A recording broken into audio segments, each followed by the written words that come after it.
Hello, welcome to another day of Inspirado Projecto. I thought I'd start this episode off by reading out of my idea book. Here's an idea. This is one I wrote probably back in 2011. At least that's when the idea book started. I've very few dates in here. I'll have stuff like June 2nd. For instance, this says June 2nd, 60s party DJ. So I got little things like that, but I don't have actual 2012, 2013. The only date I actually have in this sketchbook that I've been reading from, one of many sketchbooks I've been reading from, is at the very beginning, and it says March 19th, 2004. Oh, 2004. So it wasn't even 2011. What the heck? Where was I getting 2011? Well, all right. Anyway, now is all that matters, right? So, here's this idea that I had written down. A man who one day coughs up something weird, yet unknown. That reminds me of years down the line when it came out. Stranger Things.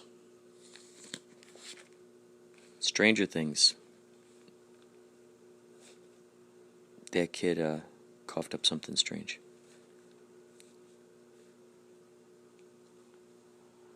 I think I need to get some more ozonated water. Whenever I sneeze like that, it tells me a cold is on its way. So that tells me I got to drink ozonated water. That's what I've been doing every time I catch catch that hint on the horizon. So this says May 11th. Tomorrow show, open screen. Vlad, MC. So a guy named Vlad was an MC. May 11th. Tomorrow show, open screen. It says here, May 16th through the 22nd, Memorial. Pay gas on May 16th. Make Maddox videos for May 16th.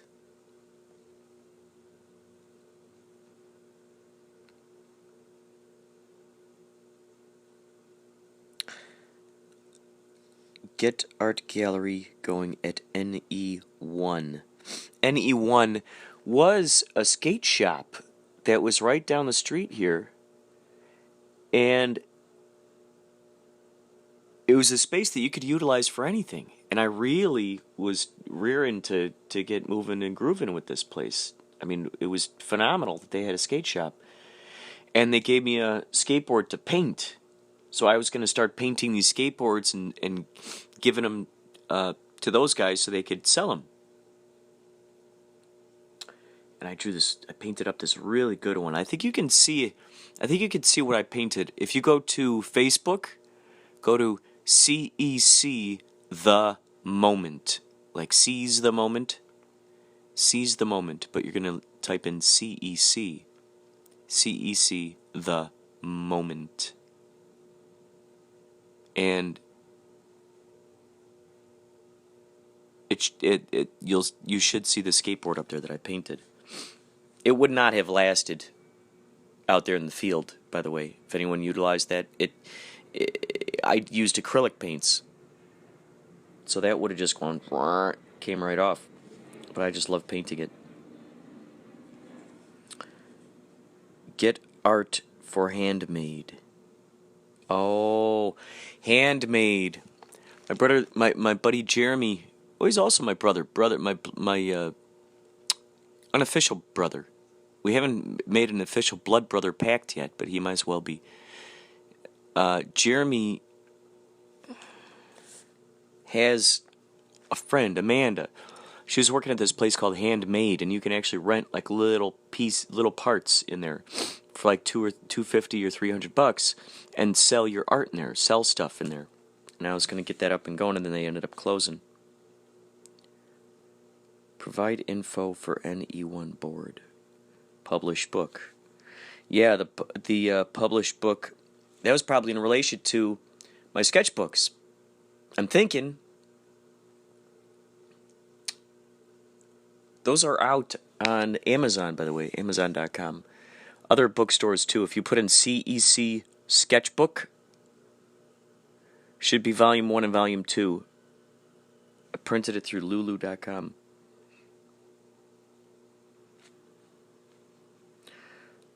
Man who loves his wife so much that it kills him.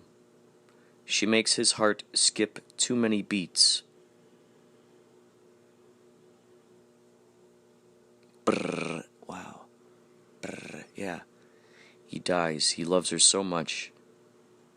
His heart skips too many beats. Make voiceover demo to Jessica. That's something I meant to do. My friend Jessica works at, or used to, or I don't know if she used to or still does, some kind of voiceover thing. And I've been doing more voiceovers. I'm making a demo reel right now for voices.com.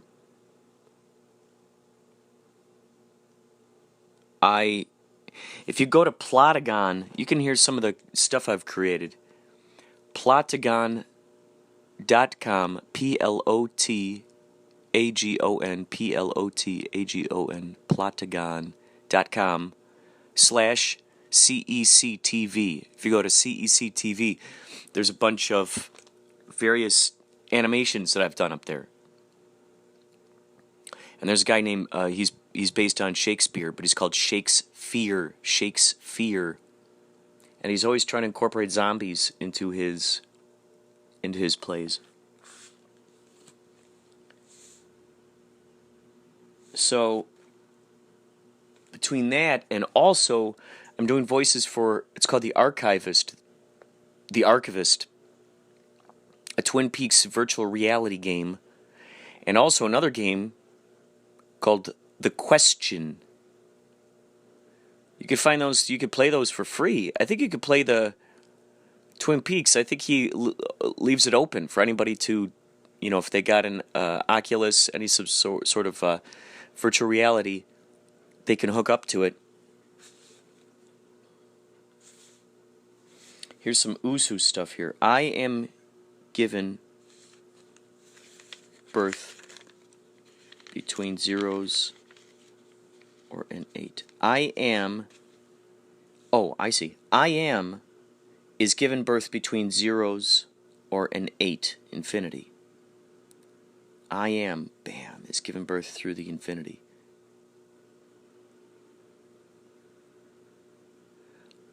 I, EYE, is the umbilical cord to the way in.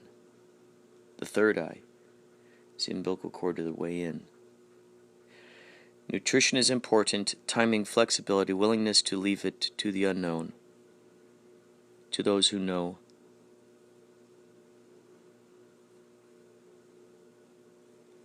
Un. See, in French, un means one. Une, the female version of that, is une, that means one as well. Unknown. It's one known. If we think about that, one known. A fetus at first resembles an 8, heart, fish, unknown possibilities. Quote, those who know, unquote. More we is more you.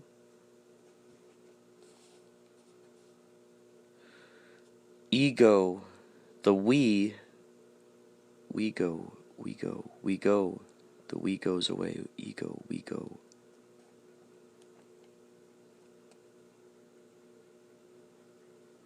By looking for solutions without boundaries, we find you, we find us.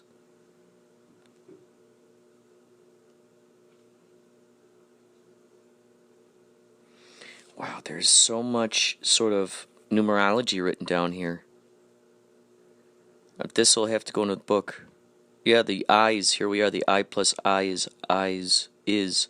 EYE is EYES. E plus I is eyes. EYES. E plus yes. Eyes show what is. Within every word number lies the potential for both enabling and distracting. And next to enabling, there's a parenthesis, encouragement. Distracting, there's a parenthesis, resistance. So you could say it this way. Within every word number lies the potential for both encouragement and resistance. Here's some more ideas written down. Street clouds. Street clouds. That's kind of that's fog, basically. A street cloud is fog, I would say. Street clouds. Love ship. That's an idea for a band. Love ship.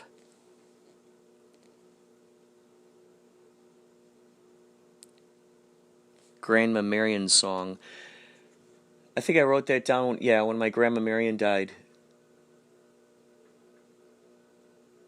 Wanted to make a song about her.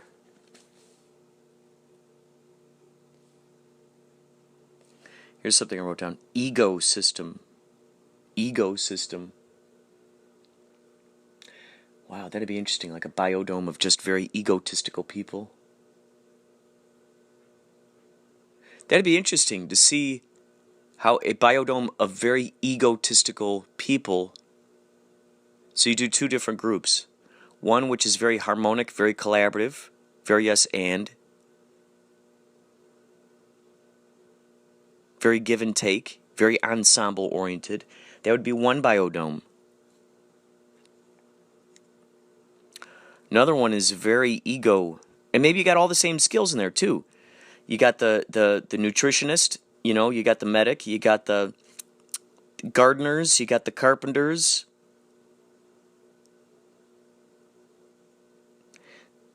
All those folks. Just one very ego, the ego system, and then one that's very collabo system. What would that be? Collabo, co-system.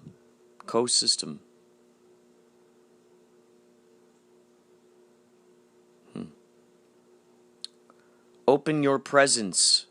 How nice is that? Open your presence. Maybe that's what I'll title this podcast. Open your presence. Open your presence. Here's another one. Match glue. Match glue.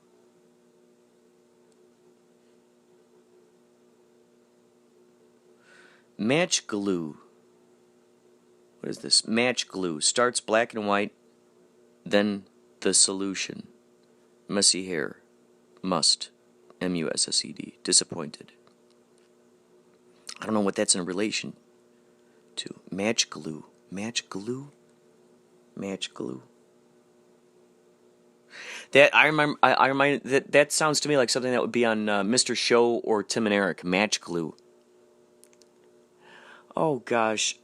I would love to light this candle, but my matches just keep coming apart. I need some match glue. Art show with Cahill. Oh man. Yeah, Jeff Cahill. My buddy Jeff Cahill. My fellow Blues Brothers orphan. He was big into art, and I had wanted to do an art show with him. Here's an idea. Harmonize Art Show. Harmonize Art Show. Harmoneys.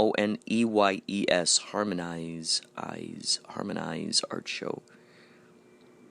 Something else here. Park Parade. Park Parade. Park Parade. Lie Awake. L-I-E. Awake. Lie awake. Oh, that could be a good idea for a movie. Lie awake. So a person who's pretending that they're awake the whole time. It's interesting. This just popped into my brain. Wow. Talk about Tim and Eric. There's a Tim and Eric show where the guy's like, "Oh, I'm so tired." And then the wife is like, "No, but we're having a party tonight." He's like, oh gosh, I don't know. And then she's like, don't worry, you could be at the party and sleep at the same time. And there was something called fake you or something, I don't know, but it would put on this fake face. You'd wear this helmet over your face, and it would have these catchphrases on it.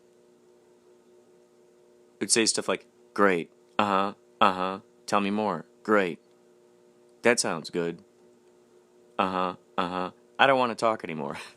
It would have stuff like that, so you could be asleep while this thing, like, carried on conversations on your behalf. But that's interesting, lie awake, huh? Lie awake. I didn't see that Tim and Eric show till just recently, for the record here. This lie awake thing was written in, I don't know when. 2010, 2011, I don't know. Channeling animals. It's another thing I wrote down here. Channeling animals.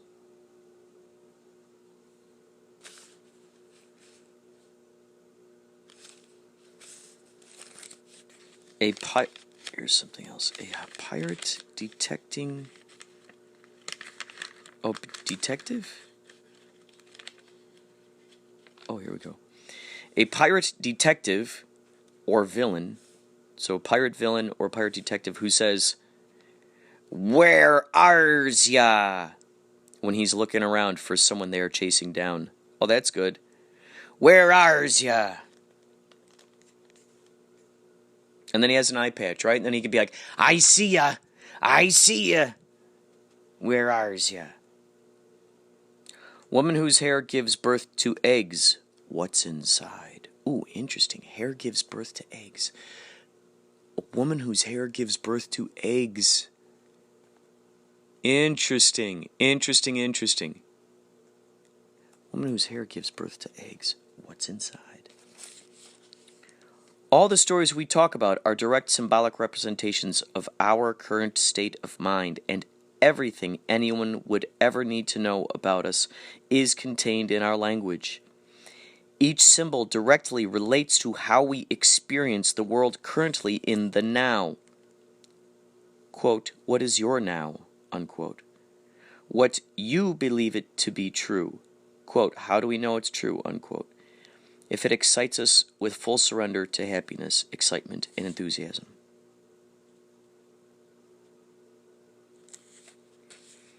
Here's something. Foo Dog Productions. Foo Dog Productions. Foo Dog. Foo Dog. Which is interesting. I wrote that down years ago, long before I met Red Foo from LMFAO. When Yachtly Crew played his girlfriend's birthday Star Trek episode with possessed kids.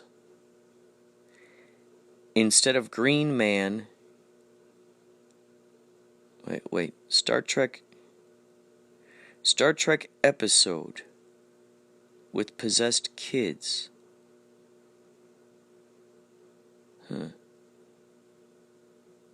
Heart Continent. Heart Continent. That's pretty cool.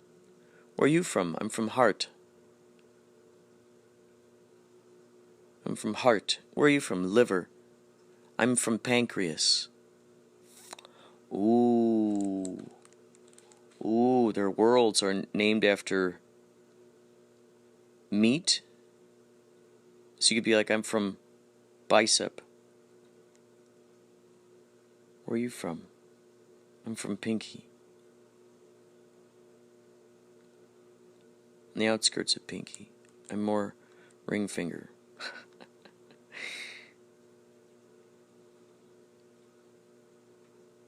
Wow.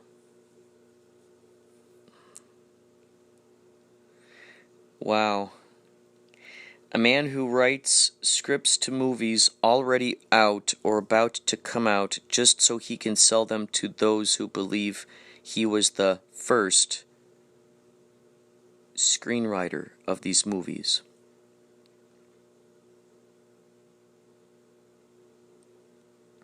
Oh, that's funny. I see. Okay, so a man who writes scripts to movies already out or about to come out just so he can sell them to those who believe he was the first screenwriter of these movies. Oh, like he was, okay. Okay, so he basically, he writes the screenplay to that movie. So let's say, for instance, if he hears that Transformers movie is coming out, and he hears it's going to come out in another year or so, he can quickly write the Transformers movie. That would be actually clever. Transformers First Draft. And he names it First Draft. So that way it's not technically Transformers, however, it does look like it's the first draft. Here's a name. Ynamics. Eyenamics. Ynamics. Ooh, it's like dynamics. Ynamics. Ynamics.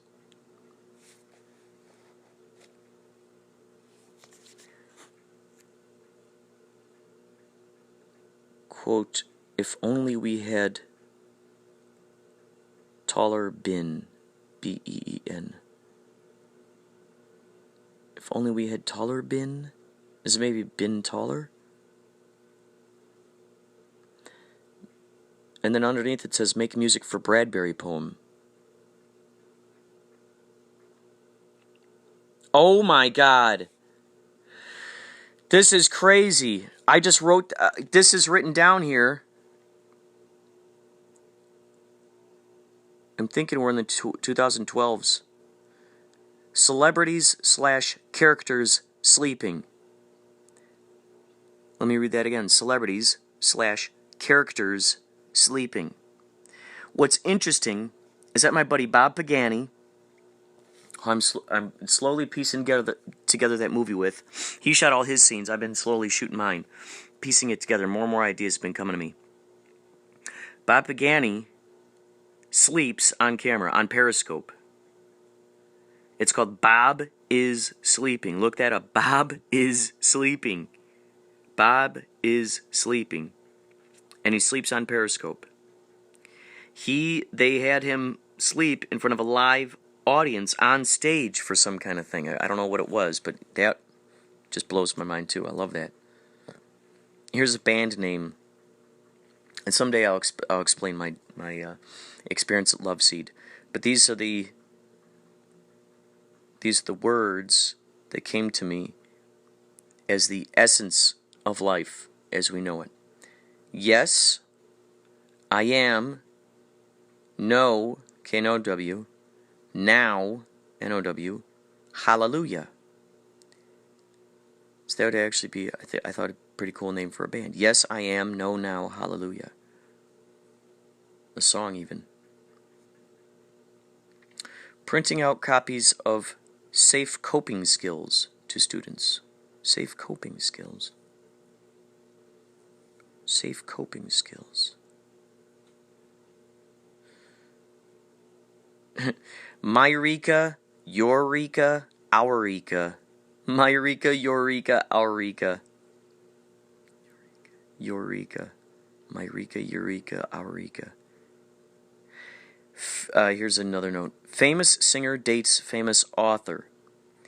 After breakup, she makes album cloaked with metaphors of their relationship. He writes book doing the same. And under here it says filmmaker.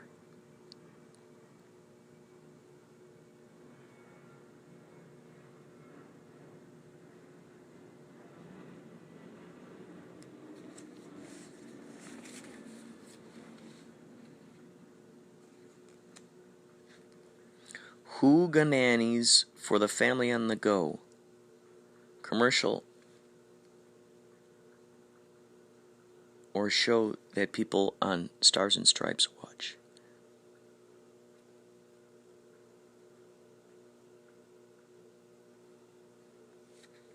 Comedian. Comedian. A comedian who's also a comedian. Interesting. Maybe it's a medium who brings back dead comedians. And they hold it at comedy shops. Oh, that would be interesting. So these comedians from the dead are still performing their stand-up comedy, but they're doing it through a medium? That would be pretty cool. The comedium. Comedium. I gotta remember that. Yeah, I've talked about this one before. Man who hits snooze all day. When he wakes up, he records the dream into a recorder. I like. See, okay, so I guess that's where it started. The man who snoozes all day. When he wakes up, he records the dream into a recorder. Because I don't know about you, but whenever I wake up, that's when I remember the dream. The times you wake up. So I've noticed well, it'll still happen. If I wake up in the morning, I don't want to wake up, then I hit that snooze alarm. I fall asleep, and then I go into another dream, and then I'm woken up. So imagine each time that those produce new stories. So those are the seeds I'm thinking behind the idea of the movie Snooze that I believe I told you guys about, an idea I had called Snooze, where it's about a person who's either sleeping in a hammock or sleeping somewhere, and they might, maybe we come to learn that they're supposed to be doing something important, and they're just sleeping. They keep hitting a snooze, and each time they go back to sleep, it's a whole nother story. So that could be an anthology of just different, 2 hours of 5-minute shorts, 10-minute shorts, 15-minute shorts. Different directors being within that premise.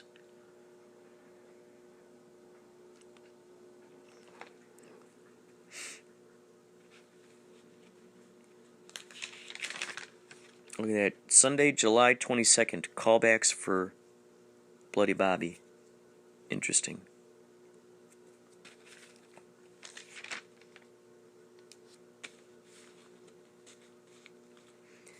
Oh yes, here, I think I talked about this. The dream with the silver cord coming out of the universe, dangling for me to grab a hold of. Yeah, I wanted to remember that dream, and in fact, I dictated that dream to this podcast. I dictated that dream to this podcast before. And I think I was telling y'all that once I started reading about Dolores Cannon, okay, so I had that, so I wrote, okay, so that thing that I just told you right there, I wrote that down, let's say in 2012. The dream I had of that actually happened, I would say, before 2000.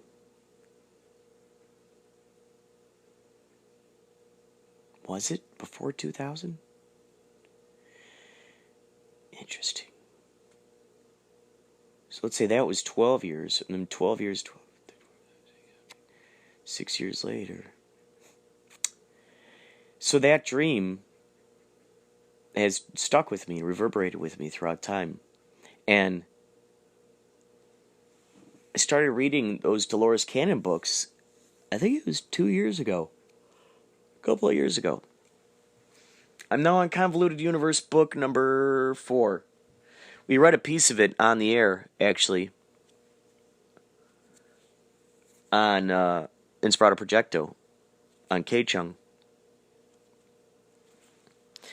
So within Dolores Cannon's work, she's the past life regression medium. She takes people back to all these different past lives and finds out what, why they have the issues they do today, and then she finds, it's directly linked to this particular issue that happened back in the medieval times or what have you. And so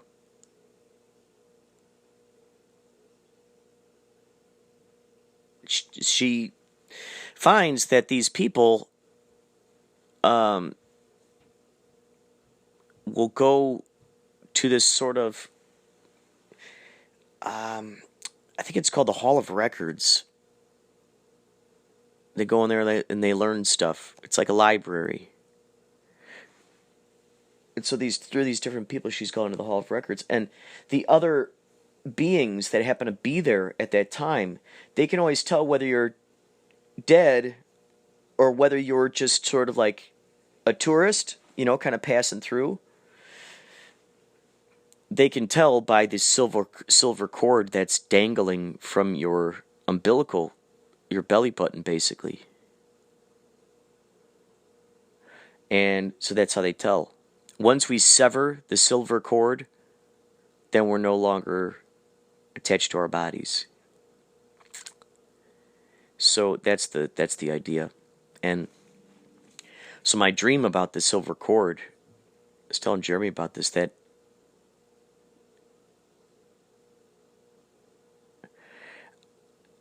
the piece that I remember was there was a silver cord that was coming out of just the sky. I didn't really see the top of it. I just saw it.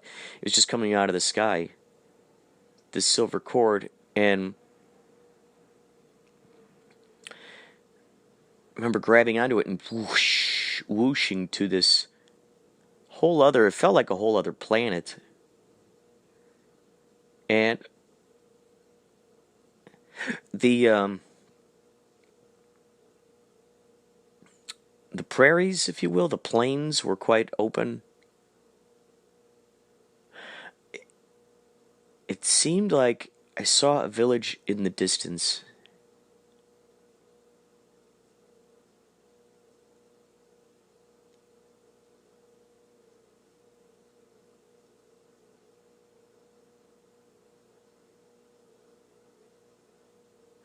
Yeah, it seemed like I saw a village in the distance, and I had a feeling that I was on a different planet.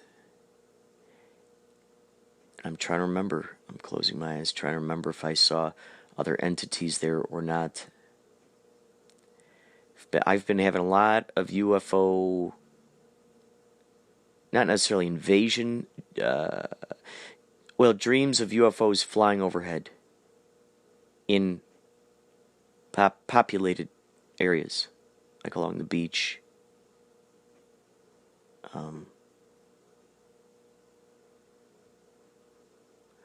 Over cities.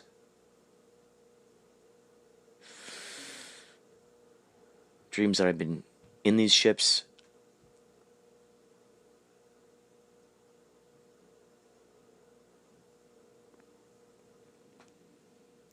It's interesting, yeah. So with that silver cord, I think I was just looking around a little bit in this planet. Now I don't know how far I traveled or who I talked to or anything.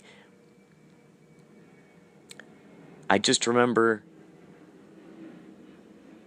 holding back onto that thing, and it would whoosh all the way back to me being home.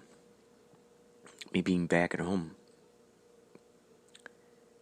So, never underestimate your visions, your ideas. I just read this quote by Rumi. It's something like, that which you seek also seeks you? Something like that. So I interpret it as the inspiration we got, the Inspirado, that's go boop, boop, boop, boop, boop, on the antenna there. It is seeking us out as much as we are seeking it.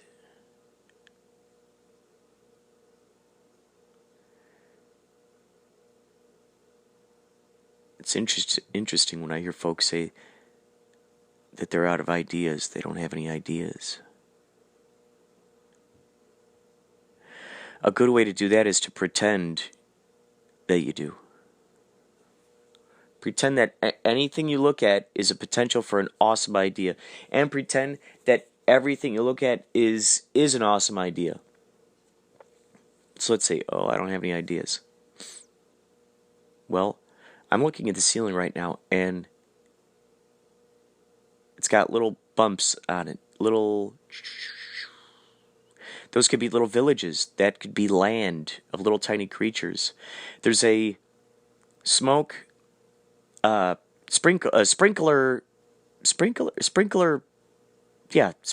don't know, on the ceiling. One of those things like you see in the movies. If they hold up the lighter, it shoots out of there. So I'm looking at it now, and it looks like it could be an upside down, like maybe that's the kingdom. A big metal. Because I'm imagining if that's the land down there, people live down there, and I'm imagining that they could be little tiny huts, like little thatched roof huts, basically.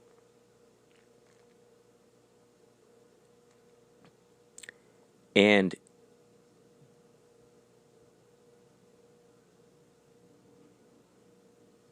this thing in the middle is where, these other creatures live who kind of control the whole population. Reminds me of kind of like in Mad Max Fury Road. There's the one place to get water, basically.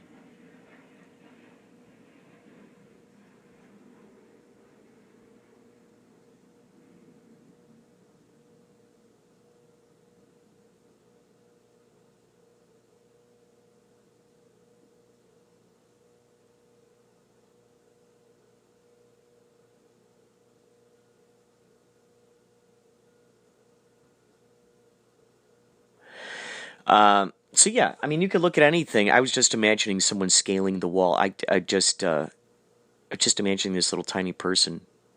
Imagine inside this place, because like in the Mad Max Fury Road, they're like, oh yeah, let's give them some water. Let's just feed them a little bit of water, and all these people gather around. And they try to get just a little droplet of water, and so these misfits that basically control the water, they have an overabundance of this water, and they very rarely ever share with the people down there. And I just had this scene in my brain where they forget, to feed the people down there water, and like, well, I guess we'll go feed them. And they go to look over the edge, and you see this guy crawling up the cavern wall. Someone figuring out how to climb up the cavern wall.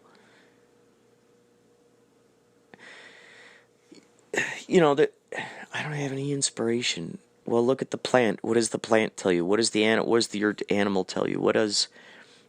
Look through some photos of Life magazine, old, some of those Time Life photos. Whoa, those will give you tons of ideas. Go to an art store and flip through the just look online, Salvador Dali art.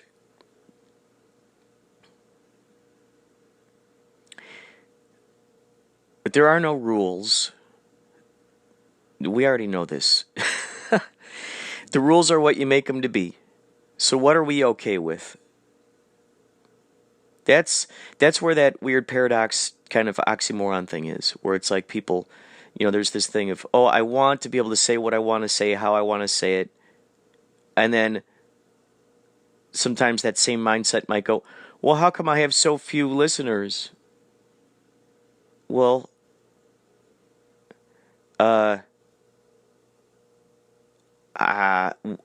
if you're saying what you want to say, why are you concerned about the listeners? Even if there are only 8 listeners, those 8 listeners are hanging on. And in fact, they're along for the ride. Those are the people who reverberate with us, with our vibration. And, this sadness or this harumph that comes with the idea of, oh gosh, I used to have so many listeners, now I don't have so many listeners, or how can I get more listeners? Well, okay, let's pretend you got 1 million listeners. What now? Do you feel better? I like to play with those ideas in my brain. Take it to that limit, to that extreme. What if that was happening right now? It was interesting. My buddy Lawrence, my songwriting buddy, on the last episode, you'll hear a Wishing to Float song called It's Happening. That's a song I concocted with Lawrence. He and I took turns singing on it. He and I took turns making the synthesizers, and he made an amazing drum beat on there. Oh man, just a great drum beat. One of the things he did on Facebook the other day, he said, imagine everyone in your life that you love, who loves you, that you're grateful for, that that has helped you to become who you are today, who has encouraged you. Imagine all of those people. Imagine them all. Now imagine they're all gone. Imagine they're all gone. Now imagine they're all back again. So in those moments where they're all gone, we really get to feel that gratitude for them. Just as, oh gosh, I wish I had all these listeners. Oh gosh, I wish I was famous. I wish I was popular. Blah, blah, blah, blah, blah, blah, blah.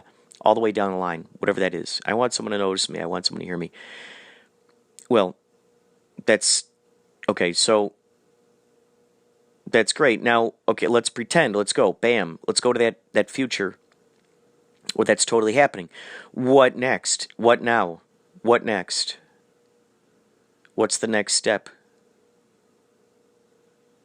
What's the next step?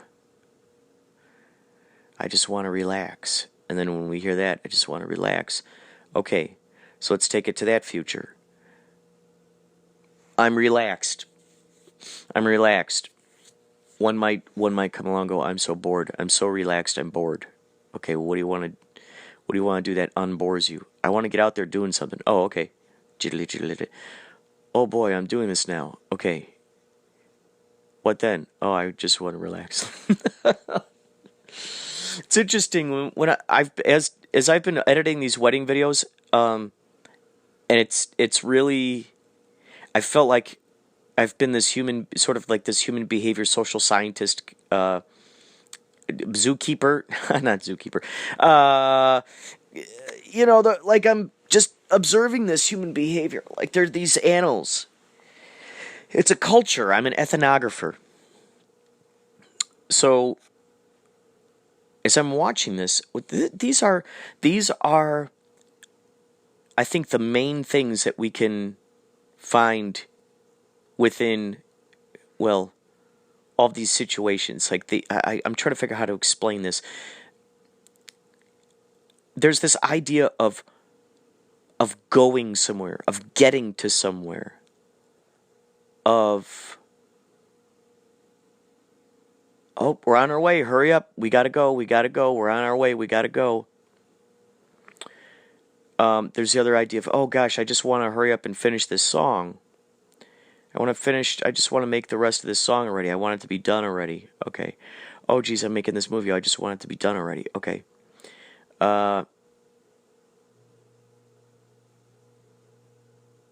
That would actually be a Twilight Zone episode. Unless there's one out there already, of the person who, they get the genie, and their one wish is, my wish is that whatever I ask for, I will get. So that's basically okay. In other words, that's like in other words, that's basically like an instant manifestation of reality. You think of it, and then it happens. So there's no, it's like in a dream. There's no space between the thought and when that thing happens. There's no space between it. Is that something we want? Think carefully. Is this something that we want? Do we want instant manifestation of our thoughts and ideas? And if that's the case, shouldn't it be important? I'm thinking it would be very important to be fully aware of every intention, of every thought, the effect in which those will have. So, when we see that instant thing, there's that connection. If there's a dream, oh gosh, I hope the bad guys don't show up. And then they show up. And we make that connection. Oh, that happened because of this. Oh, okay. Well, oh, I hope my ability to levitate shows up soon. Oh, cool. I hope I'm able to levitate soon. Oh, yeah. And then all of a sudden, next thing you know, you are. So I'm realizing basically what I'm getting here is that process. It's the process. These folks in these wedding videos, they're on their way to, they're getting prepared to go to this thing. They're getting prepared. There's the excitement. Ooh, who knows what's going to happen? Nobody knows what's going to happen. It's right around the corner. Oh my gosh, we don't know what's going to happen. We're getting prepared. Then they're on the bus on the way to The ceremony. Oh yeah, all right. Let's have some beers. We're getting prepared. Oh yeah, we're getting prepared. Yeah, we're on our way to do something. We're on our way to do something. It's a quest. We're on our way to do something. And then you get some mumbles and grumbles. Oh gosh, I just want to be there already. And then they get to the ceremony.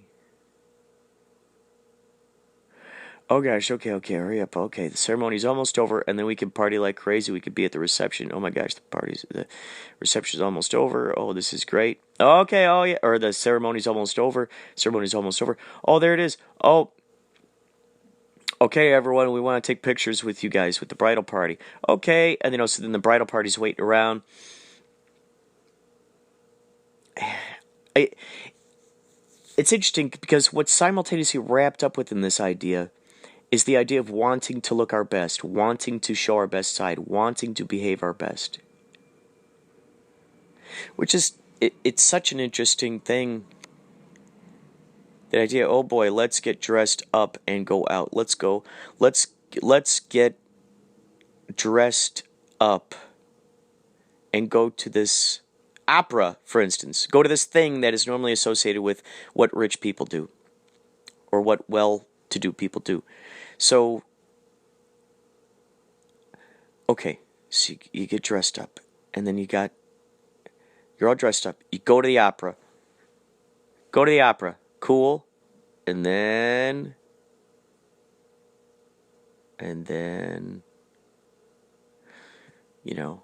someone invites you up to the VIP room. Ooh, we get to go sit up in the VIP room. Holy cow, this is awesome. We get to sit up in the VIP room. We get to do what the rich people with these well-to-do people do. All right, let's go up there. And then you're up there, and everyone who's sitting around up there is the same kind of, folks who were sitting in other places. And you're going, aha, it's not necessarily, it's the anticipation of it that's the exciting thing. It is not necessarily that destination. Once that destination happens, how long is that gratitude and that excitement of being there at that destination? How long does that last? That's another interesting thing. How long does that gratitude, all that, yay, we're here, we arrived, we're here, oh yeah, everybody, we're here. And then they're there. And then what's next? That was some of the big lessons I was learning when I was with Yachtly Crew at that beach club. They were all actual just people that just wanted to have fun. It's interesting. We don't have to equate just because we spent more for something that now it's better. It definitely can lead a mind to thinking that something's better because there's that value system. Oh my gosh, I paid $100 for this thing. I better value it. I never pay $100 for something. This is something I paid $100 on. This, that I meant it, and now I really gotta keep a close watch on this thing. This is something I'm going to value. To a person who spends $100 every day, no issue. What would be a big thing for them? Something that's $1,000? So on and so forth. So, it's an interesting thing. It's to kind of go along with, there's this, I don't know if I said this yesterday or not in the podcast, but that idea of, like this thing for the influencers with the wall that has the wings on it, and only people who have like 20,000 followers, people who are quote known as influencers, can take photos in front of this. It's closed to the outside populace, and people are angry because they're like, that's not fair that it's only open to influencers. I want to take photos in front of it too. So you're creating this value to these people that they didn't even care about it until you told them they couldn't do it. Now they care about it. They care all kinds of things about it. They're forming coalitions. They're getting their church group to sign petitions. They're drumming up interest with the PTA. Well, that's not fair. Every woman and child, all of us, all races, colors, creeds, heights, weights, we all deserve to take a picture in front of that wall. Well, it was a wonderful magic trick done by the establishment of that of that of that place that has the art on the wall. Now they've done a wonderful job because they've convinced people there's value, and then everybody must go to there, take a photo there. So that kind of stuff reminds me of those beans, those coffee beans we hear about, these rare beans that are actually crapped out by some like Zimbabwean rodent. So because it's crapped out of some Zimbabwean rodent and carefully prepared by these people, like when you see the video of how this coffee is made, how this bean, which becomes a delicacy, that's the joke is on, that's the funny thing too. The joke is on the people who are choosing to get that delicacy. Would they normally, if we said, hey, my cat pooped out these coffee beans and now, we're going to do this, we're going to drink this, would someone go, oh yeah, that's something I need to do? Is it the struggle and the amount of work and blood, sweat, and tears that goes into making a thing, the thing that makes it valuable? Is that what it is? Is that what it is? Is that why basketball shoes are so expensive? Because little 8-year-olds put their blood, sweat, and tears into making them? Is that why the diamond is so valuable, so well coveted? Because people die to make those diamonds? Coffee? Same thing's going on with the coffee. I've heard about these things, and it's crazy. When you see the video of these people who are making these beans, I mean, what is it that makes it valuable? Because these people, you see the process these people go through. Maybe that's the interesting thing. Interesting. It comes back to process. Isn't that interesting? The value of the thing is based on the process it goes through to become what it is. Well, now, if we were to look behind the curtain and look at every step of a process individually, but all by itself, each little piece of that process, like here's one ingredient, here's one thing that has to happen. Do you agree with that? What is it that you like about that? What is it that you like about that?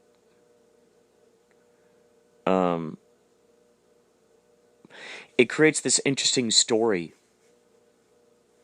Now, whether we can actually see those natives out there in Zimbabwe getting the poopy beans, extracting the poopy beans out of the coffee beans out of this rodent, and then shipping it across to wherever. Who was the first person that was convinced to drink that anyway? Was it a joke? I bet you it started as a joke. They convinced some guy to drink it. Let's say some nearby tribesman. He comes in. Oh, we're gonna have this guy. We all don't really like this guy, but we're gonna have him in town. We're gonna have him here. You know what we'll do? We'll give him the coffee. We'll tell him it's our best. Our best beans, grown on the best mountainside. It's our best beans. Only the best for you. But really, it's the stuff that comes out of the butt of this creature. So now that king or whoever, that guy goes back to his tribe and he tells everybody about this extraordinary beans. Now there's this big value for it, and people are lining up to buy these beans, and maybe they don't know yet what the process was. All they know is that they're buying these beans because they know that the king had this coffee that was made from these beans. He loved them. They must have them because if a king vouches for it, well, then now we got to vouch for it. He says it's good.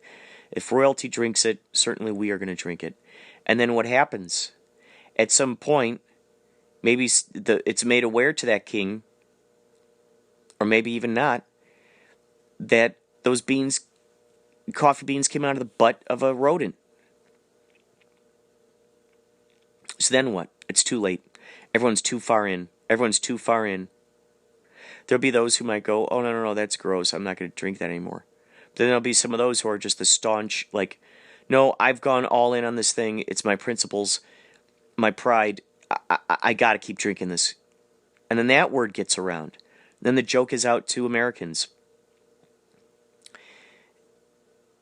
It's, wow. I mean, you guys, it's so interesting, isn't it? When we really break down all this stuff. when we break down what are the ingredients, what are the cogs in the cogwheel, what are all those little elements, all those little nuts and bolts and the screws and the uh, uh, like I'm imagining like the tubings, all the tubing, the gears, all of that. It's the process. The Beatles albums, it's the process that they went through to make that. The process. After you make something that you've been wanting to make for a long time, what happens then? I remember when we were making Max Neptune. I can think back to the days when, before the auditions, looking at that footage by Colin Fleming, and then going into the auditions, and then shooting it. There's always that anticipation. Oh my gosh, can't wait to audition for it. Okay, we audition for it. Oh, I can't wait for the first day of shooting. Wow. Wow, I can't wait for the next day of shooting. Oh, wow. Then we're finished shooting. Oh, wow, I can't wait, to get to work on the editing. Colin and John. Colin doing all the visual effects. John doing, some visual effects and all the other editing too.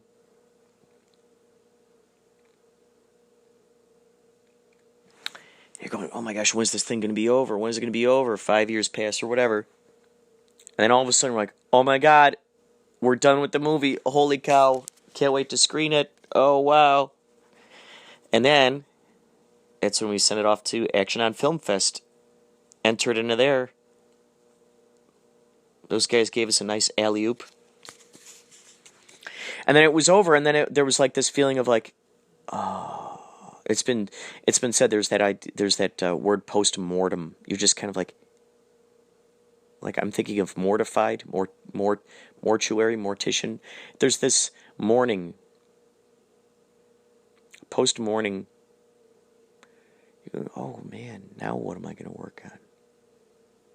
I know I wanted that thing to be over, but it's over now, and I'm done, and I should be so happy, so excited it's out there, but now what? So,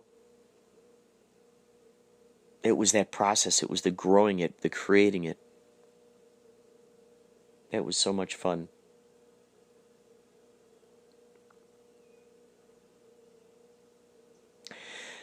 That's why I'm having such an enjoyable time documenting these ideas onto this podcast, because my future self can then listen to it.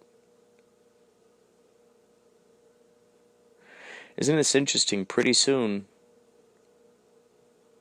I'm going to continue publishing more of my sketchbooks. I'm going to continue reading through my idea books here on the podcast.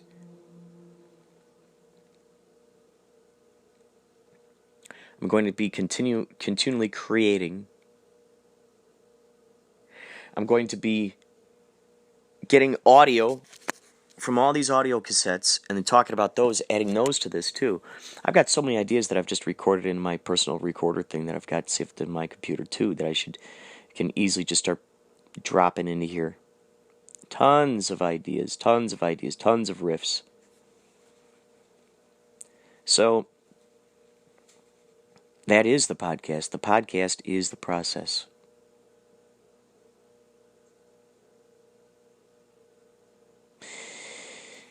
I've talked an hour already. Yike-a-roonies. I think it's time for a quick little jam thing. And then I think we're out of here then.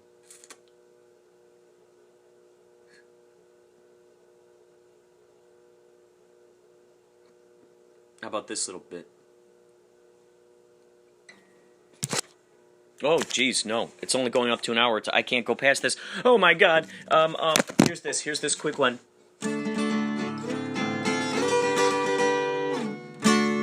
Keep that in mind. Well, I'm glad everything's well with you, Orson. See what I did there? Darling, thank you. In fact, I believe you made me a little theme song once upon a podcast.